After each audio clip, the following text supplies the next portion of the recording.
Omega-3 fatty acid, antioxidant, fibre এবং প্রোটিনের জন্য চিয়া বীজ জনপ্রিয়।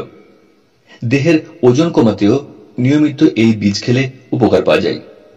দই, কর্নফ্লেক্স, স্মুদি নানাভাবে চিয়া বীজকে ব্যবহার করা যায়। তবে চিয়া বীজ সঠিকভাবে না খাওয়া হলে শরীরের ক্ষতিও হতে পারে। চিয়া বীজ শুকনো খেলে অনেক সময় তা গলায় আটকে যায়, তারপর জলীয় অংশ শোষণ করে তা আরো ফুলে যায়, ফলে ব্যক্তির দম বন্ধ হয়ে যেতে পারে।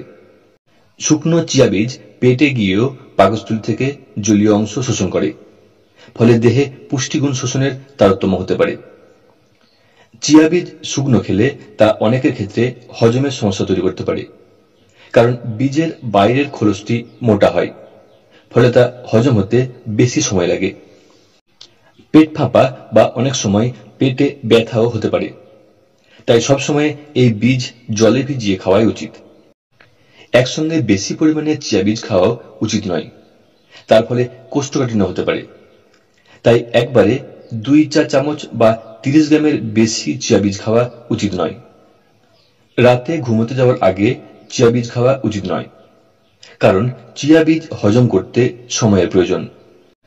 ধীরে ধীরে হজম হয় বলে রাতে চিয়া বীজ খেয়ে ঘুমোতে গেলে হজমের সমস্যার কারণে ঘুমে ব্যাঘাত ঘটতে পারে। চিয়া বীজ রক্তের ঘনত্ব কমাতে সাহায্য করে, তাই যারা রক্তচাপজনিত সমস্যায় ভুগছেন তাদের ক্ষেত্রে রক্তক্ষরণের আশঙ্কা বৃদ্ধি পেতে পারে। আবার অনেক সময় চিয়া বীজ রক্তে শর্করার মাত্রা ব্যাপক হারে কমিয়ে দিতে পারে। তাই নিয়মিত চিয়া বীজ খাওয়ার আগে চিকিৎসকের সঙ্গে পরামর্শ নেওয়া জরুরি।